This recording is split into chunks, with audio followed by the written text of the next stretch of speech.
চলুন আজকে একটা দারুণ রেসিপি শেয়ার করি, একদম ঘরোয়া টাইপের। আর কখনো পেঁয়াজও বাজার থেকে কিনতে হবে না। তো এখানে 2 মুঠ, আমার হাতের 2 মুঠ ডাল ভিজিয়ে সেটা আধা ভাঙা করে বেটে নিলাম শিলপাটায়। মানে ঘরোয়া জিনিসের যে এত স্বাদ সেটা নিজে না বানিয়ে খাইলে বুঝবেন না। তারপর এখানে পেঁয়াজ কুচি নিব, 2টা পেঁয়াজ কুচি নিলাম আর 4টা কাঁচামরিচ কুচি, মানে জালটা নিজেদের টেস্ট অনুযায়ী। এর আগে কি কখনো খেয়েছেন বন্ধুরা যে পেঁয়াজুতে আলু কুচি? তো আমি আজকে আলু কুচি দিয়ে পেঁয়াজুটা বানাবো। এখানে 4-5টা মিডিয়াম সাইজের আলু কুচি নিয়ে নিলাম। তারপর দিয়ে দেবো এক ফালি লেবুর রস। তো রসটা দেওয়ার ফলে যে কি টেস্ট হয় সেটা জাস্ট খেয়ে তারপর মানে রিভিউ দিতে পারবেন, এর আগে না।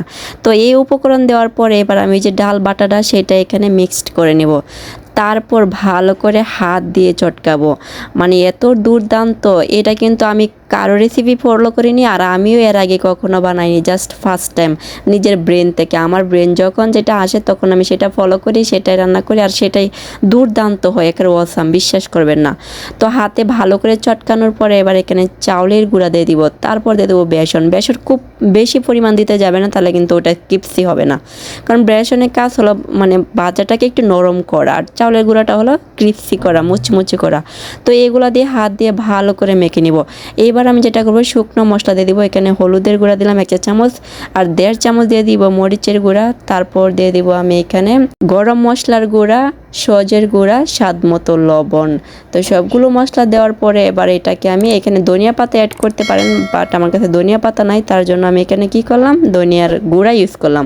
তো ভাবলাম আরেকটু চালের গুঁড়া রাখবো, তার জন্য আরেকটু চালের গুঁড়া দিয়া এবার একটু পানি দিব। পানি না দিলে মাখো মাখো হবে না জিনিসটা। তারপর হাত দিয়ে ভালো করে চটকাবো, মানে একটু শরীরের একটু শক্তি কাটাতে হবে যেন আলুটা মানে নরম হয়, এমনভাবে চটকাবেন সবগুলো মশলা ভালো করে ভিতরে ঢুকে নরম হয়, মানে এরকম মাখো মাখো হয়ে যেন একটা দলার সৃষ্টি হয়। আমার হয়ে গেল এটার কাজ। এবার আমি ডাইরেক্ট চুলায় একটা প্যান বসে ওইখানে তেল দিয়ে দিব। তেলটা গরম হয়ে গেলে তারপর এক এক করে এইটুক সাইজের করে নিব। এইটা খুব একেবারে শেপ করতে হবে ওরকম না, একটু এবড়ো তেবড়ো থাকলেই খুব ভালো হয়, কারণ এটা মুচমুচে হয়। এই জন্য আমি একটু এবড়ো তেবড়ো করে এই সবগুলো এইটুকু সাইজে দিয়ে দিব। খুব বেশি বড় করবো না, এইটুকু সাইজ দিলে কি হয়, সেটা মুচমুচে হয়। কারণ আমার পেঁয়াজুটা তো মুচমুচে বেশি পারফেক্ট, মানে মুচমুচেটা বেশি পছন্দ করি। এবার চুলার আঁচটা একদম লো টু মিডিয়ামেতে দিব, কারণ আলু তো তেল বেশি টানে আর পুড়ে যাওয়ার সম্ভাবনা খুব বেশি। তো এই জন্য চুলার আঁচটা কমিয়ে দিয়ে তারপর এটা এক এক করে সবগুলা ধৈর্য সহকারে আমি উল্টিয়ে দিব। এবার দেখতে পাবেন এটার কালারটা জাস্ট ওয়াও, মানে এতটা ক্রিপসি হয়েছে। এর আগে বললামই তো কখনোই ট্রাই করিনি, একদম ফার্স্ট টাইম। যারা প্রথম পেঁয়াজু বানাবেন বা এই রমজান আসতেছে সামনে পেঁয়াজু বানাবেন, তারা একবার হলে এইভাবে ট্রাই করে দেখবেন, একদম অসাম। আর এটা কতটা ক্রিপসি হয়েছে সেটা যদি সামনে থেকে দেখতেন তাহলে বুঝতে পারেন। আমি যে বাটির মধ্যে এই জিনিস রাখতেছি সেটা কিন্তু একটা শব্দ করতেছে, এতটাই ক্রিপসি হয়েছে। তো এরকম সুন্দর সুন্দর যে রেসিপি বা ব্লগ পেতে চান তাহলে কি করতে হবে, অবশ্যই আমার চ্যানেলটা সাবস্ক্রাইব করতে হবে আর পাশে থাকা বেল আইকনটা ক্লিক করে দিবেন। দেখেন কালারটা তো অসাম। এটা যদি গরম ভাতের সাথে খান, বিকালে চায়ের নাস্তার সাথে খান, অথবা বাচ্চাদেরকে আপনারা টিফিনও দিতে পারেন, অথবা চায়ের নাস্তা দিতে পারেন, দুর্দান্ত ফুরায় জমে যাবে।